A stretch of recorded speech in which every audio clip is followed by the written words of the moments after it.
sometimes try to go and give your colleagues a positive feedback. যখন আপনি একবার, দুইবার, তিনবার রেগুলারলি পজিটিভ ফিডব্যাক দিচ্ছেন আপনার কলিগকে, তখন চতুর্থ টাইম যখন এসে আপনি একটা নেগেটিভ বা কনস্ট্রাকটিভ ক্রিটিসিজম করবেন, তখন সে এটাকে সিরিয়াসলি নিবে।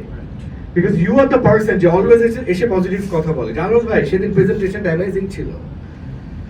হ্যাঁ আক্তার ভাই, আপনি যে কনফারেন্স অর্গানাইজ করছেন অনেক কষ্ট করছেন, সুপার ছিল ভাই, থ্যাংক ইউ।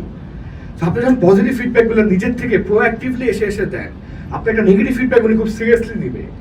আর আপনি যদি ওই কলিগ হন যে খালি এসে নেগেটিভ কথাই বলে, তখন সে নিবে কিভাবে?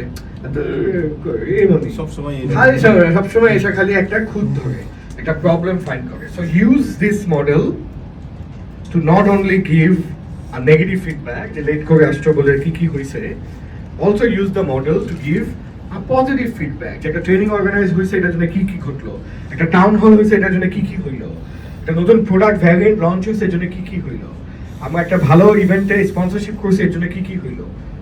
Use this, okay? তখন আপনি দেখবেন যে definitely plus all the things that you have learn, সবকিছু মিলে your feedback would definitely be much better than what it was before. Okay, round of applause for all of you. Thank you so much. Excellent, guys.